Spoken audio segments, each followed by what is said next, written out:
Roberto Marinho apresenta Globo Ciência. Ele foi insultado, atacado em charges e letras de músicas, foi perseguido e até ameaçado de morte.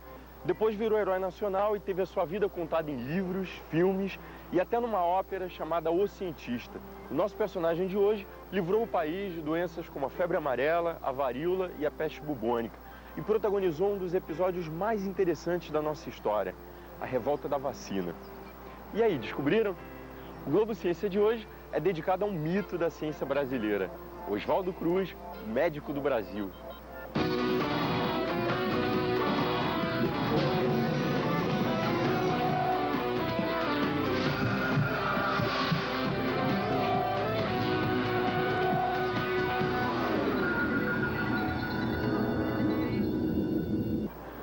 Você sabia que o Rio de Janeiro, hoje a cidade maravilhosa, já foi chamada de túmulo de estrangeiros? Pois é, entre o final do século XIX e o início do século XX, a cidade, então capital federal, era assolada pela febre amarela, a varíola e a peste bubônica. Em 1895, ao atracar no Rio, o contratorpedeiro italiano Lombardia perdeu 234 de seus 337 tripulantes por febre amarela.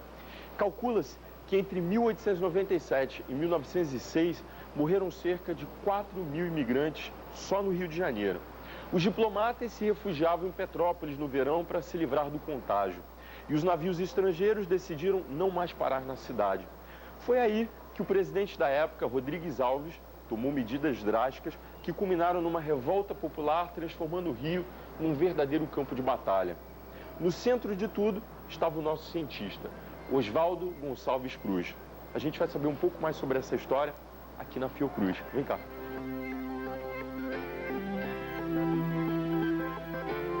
Quem vai nos receber é o pesquisador e historiador aqui da Fiocruz, Carlos Fidelis. Ele é mestre em saúde pública e doutorando em políticas públicas e estratégias de desenvolvimento pelo Instituto de Economia da UFRJ. Afinal de contas, o que detonou a revolta da vacina? A revolta da vacina, na verdade, ocorre por uma série de fatores. O primeiro deles é que você estava vivendo um momento de grande transformação na cidade com a história do bota abaixo, né? Abrindo-se largas avenidas, as pessoas estavam sendo expulsas dos seus locais de moradia, perdendo elos de vizinhança e identidade com o lugar. Havia também militares descontentes com os rumos da República. O apostolado positivista se colocava contra a legislação elaborada por Oswaldo Cruz para combater as epidemias. Havia ainda os monarquistas que desejavam voltar ao poder, né? A República tinha recém-implantada. Na verdade, a lei contra a lei de vacinação obrigatória foi um estopim, mas um estopim que só foi aceso porque estava imerso nesse caldo de cultura e de insatisfação. Por que a lei da vacinação obrigatória gerou tanta polêmica? A vacina, na verdade, é a primeira vacina do mundo, né? Não existia ainda, não estava consolidado no meio acadêmico, no meio científico, a eficácia da vacina. Então, quando Oswaldo Cruz propõe que a saída para a epidemia de varíola seria vacinar a todos indiscriminadamente, isso gera oposição assim, de várias camadas da sociedade. E no caso da febre amarela? Também era outra questão que era bastante nova, né? A ideia de que o mosquito era transmissor da febre amarela também não era um conhecimento estabilizado, né? Não era um consenso no meio acadêmico e científico, né? Oswaldo Cruz vai a Cuba para estudar as teorias de Feeling que diziam dessa transmissão e foi ridicularizado pela imprensa numa série de charges. Quer dizer, ali você estava no início de muita coisa, do início da microbiologia, né? Oswaldo era um pioneiro nesse sentido, ele foi compreendido na questão da varíola, na questão da febre amarela e também na questão da peste bubônica. Afinal de contas, o objetivo era erradicar as doenças. Isso foi alcançado? Eu te diria o seguinte, ele não conseguiu erradicar porque esse conceito de erradicação é não existência, mas ele venceu essas batalhas porque ele limpou a cidade dessas moléstias, dessas epidemias. Como é que foi o início da carreira de Oswaldo Cruz? Bom, Oswaldo Cruz foi muito cedo, foi fazer medicina, ia se dedicar à clínica, né, até que consegue, por intermédio de um patrocínio do sogro, e estudar no Instituto Pasteur, em Paris. Isso eu acho que modifica por completo a visão que ele tinha, e vai adquirindo contato com a microbiologia, que é uma nova ciência que estava se inaugurando naquele momento. Né? Ali ele começa a abandonar o estetoscópio para começar a usar o microscópio. De vilão a herói, né? Como é que ficou a carreira dele pós-revolta da vacina? Oswaldo Cruz é premiado na Alemanha e volta então como um grande cientista nacional. Né? Até as manchetes de jornais, aquele ufanismo, dizer mais uma vez a Europa se curva diante do Brasil. Muito obrigado, Carlos. Obrigado, Gabriel. Você também.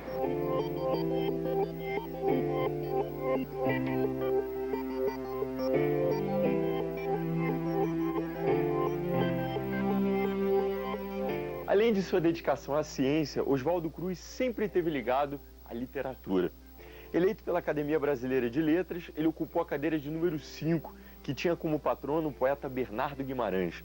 Eu estou em Itaipava, na região serrana do Rio de Janeiro, e é aqui que a gente vai saber como é que era Oswaldo Cruz em família. Nessa casa mora um descendente dele. Ficou curioso, não ficou? Então vamos lá. Quem vai nos receber é Eduardo Oswaldo Cruz. Ele é neurocientista e neto de Oswaldo Cruz.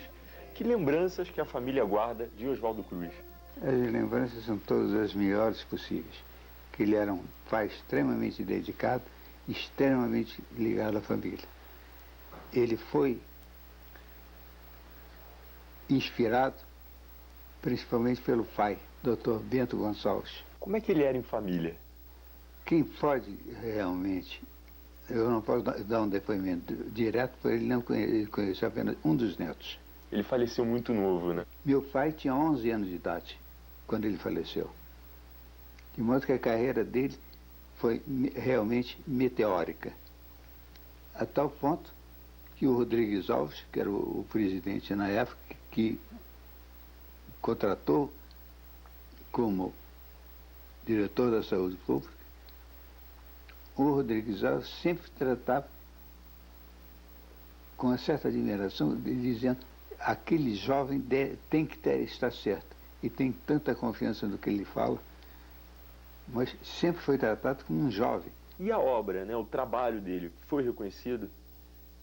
Eu acho que o trabalho, devemos dizer que foi, que não só a criação de Manguins, e o Manguins, talvez você não saiba, o Manguins andou seriamente ameaçado da sua existência. Oswaldo teve a grande sorte de ser substituído por uma figura que era um dos maiores amigos pessoal dele, que foi Carlos Chagas. Seu Eduardo, muito obrigado pelo senhor ter nos recebido. Valeu mesmo. Oswaldo Cruz entrou na Faculdade de Medicina com apenas 15 anos de idade. Antes de concluir o curso, em 1892, ele já publicara 2 artigos sobre microbiologia na revista Brasil Médico.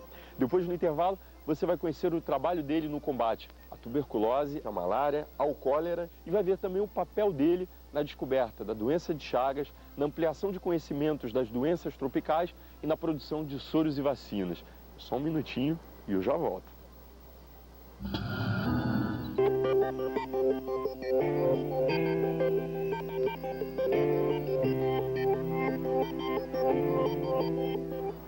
Esse aqui é um dos cartões postais do Rio de Janeiro, o pavilhão humorístico da Fundação Oswaldo Cruz. Esse prédio, nesse majestoso palácio, fica na via principal de acesso à cidade e segue o estilo arquitetônico da Península Ibérica, dominada pelos árabes. Agora eu quero ver se vocês adivinham uma coisa. Quem foi que o idealizou e construiu, hein? Adivinhou? Oswaldo Cruz, que é o nosso personagem de hoje, da série do Globo Ciência sobre grandes cientistas do Brasil. A construção é linda, não é? Então vem cá.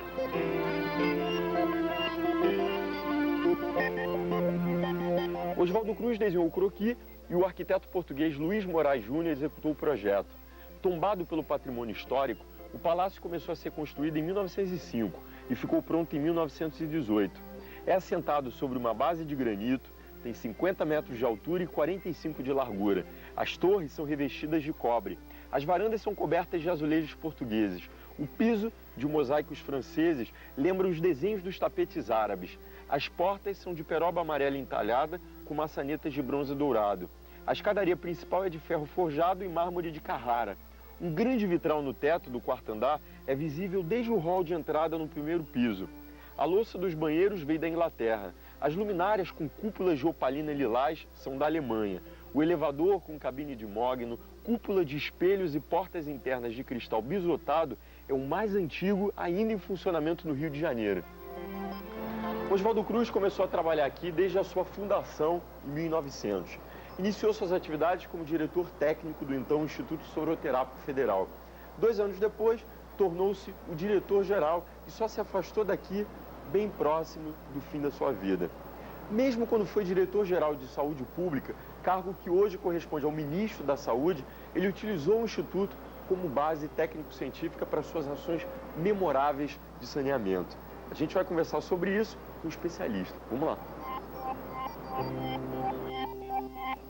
Quem vai nos receber é o pesquisador Jaime Benchimol. Ele é mestre em Planejamento Urbano e Regional e doutor em História. Quais foram as maiores contribuições à ciência de Oswaldo Cruz? Bom, em primeiro lugar, conseguir viabilizar essa instituição extraordinária que é a Fundação Oswaldo Cruz. E foi uma coisa bastante difícil de conseguir criar as condições para que ela existisse num ambiente, numa sociedade que na época dava muito pouco valor à pesquisa, né, científica e à pesquisa médica especificamente. Segundo, tradicionalmente o nome de Oswaldo Cruz é associado à campanha bem-sucedida contra a febre amarela e, de uma maneira geral, ao saneamento da cidade do Rio de Janeiro, a capital brasileira.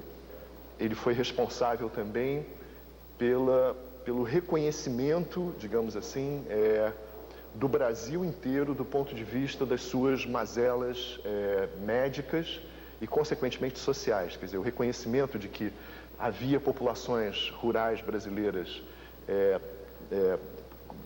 doentes, né, depauperadas fisicamente, era uma maneira também de trazer, digamos assim, a consciência das elites do litoral brasileiro, das populações litorâneas, a estrutura rural arcaica do país. Talvez o feito mais notável tenha sido a descoberta da doença de Chagas, mas além dessa grande descoberta, que continua sendo um grande marco da ciência brasileira desse período, aqui se produziu uma ciência de excelente qualidade, né? Assim, os cientistas de Manguinhos, eles estavam em sintonia com aquilo que se fazia de mais avançado nas fronteiras da medicina experimental, especificamente da chamada medicina tropical nesse período. As ações mais prolongadas, mais continuadas, essas ações vão começar a ser feitas nos anos 20, já no período de existência do Departamento Nacional de Saúde Pública, principalmente do Ministério da Educação e Saúde Pública, né? Mas vão ser feitas graças às condições criadas nesse período, em termos de investigação científica, de mapeamento de doenças,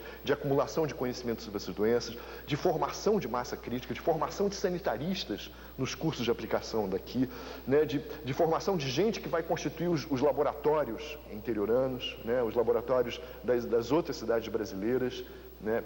Então, na verdade, esse é o período pioneiro, esse é o período de criação das condições para que isso viesse a acontecer mais tarde, né? Que é o momento também de penetração dessa civilização urbana e industrial pelo interior do Brasil. Muito obrigado, Jaime. Obrigado.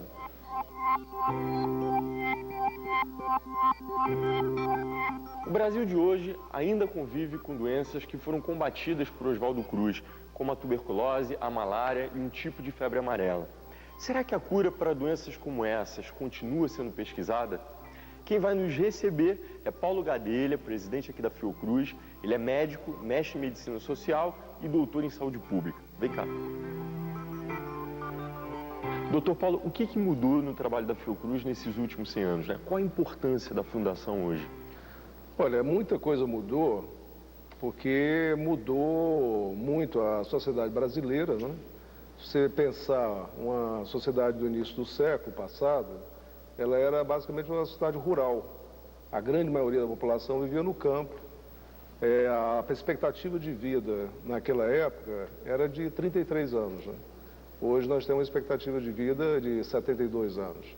Então, assim, a natureza dos problemas da saúde pública, a natureza do desenvolvimento do país e, obviamente, também os recursos, né, da ciência, da tecnologia, naquela época, eram muito diferenciados.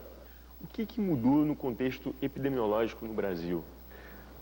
Eu diria que no início do século passado predominavam as doenças infecciosas, né? Você tinha muitos problemas ligados tanto a grandes epidemias, como era o caso da febre amarela, da varíola, malária, doença né? de Chagas. Doenças de Chagas, tuberculose, verminoses, né? Doenças que eram consideradas hoje como doenças da pobreza, né? Hoje nós temos uma situação muito mais complexa.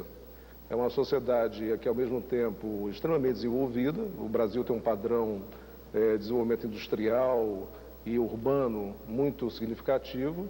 Portanto, nós temos doenças e problemas que são considerados dos países desenvolvidos hoje. A predominância, por exemplo, das doenças cardiovasculares, dos problemas de violência e causas externas, né? O Brasil registra epidemias de dengue e doenças como a leptospirose, a tuberculose, a malária, a febre amarela, e elas continuam matando. Por quê? Primeiro, condições sociais gerais e ambientais que facilitam o processo de aparição dessas doenças. Depois, há, em vários casos, a necessidade de maior pesquisa para a gente ter os mecanismos de combate eficazes, né? Doutor Paulo, agora me diz uma coisa. Se Oswaldo Cruz estivesse vivo hoje, o que ele estaria combatendo? O que ele estaria pesquisando? Oswaldo era uma mente inquieta, ele se interessava por quase tudo que fosse relevante para a população brasileira. Ele estaria certamente ponta cabeça no cuidado dessas epidemias, ele estaria extremamente interessado com as terapias celulares, né? Com o uso de células-troncos, né? O senhor acha que o Brasil fez justiça a Oswaldo Cruz?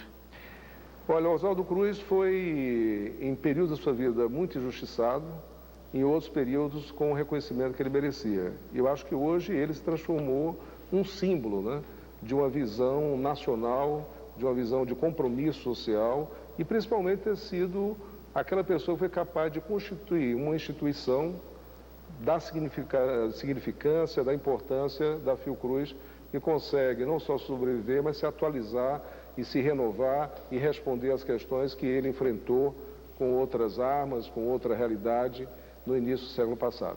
Doutor Paulo, muito obrigado pelo encontro. Valeu.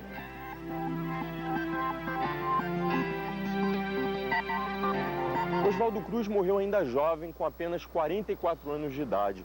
Quando a sua saúde começou a se deteriorar, ele largou a Fiocruz e foi nomeado o primeiro prefeito da cidade de Petrópolis, na região serrana do Rio. Traçou um plano de urbanização da cidade, mas não chegou a executá-lo porque morreu menos de 6 meses depois de assumir o cargo. A contribuição de Oswaldo Cruz ao Brasil é inestimável quando se pensa que todo o trabalho dele foi feito em apenas 25 anos, desde que se formou em medicina até a sua morte. Foi sepultado como herói e tornou-se um mito. Agora falta que a contribuição dele ao povo, a contribuição de bem-estar a toda a população, sirva de exemplo aos homens públicos. A gente fica por aqui e até a próxima. Tchau.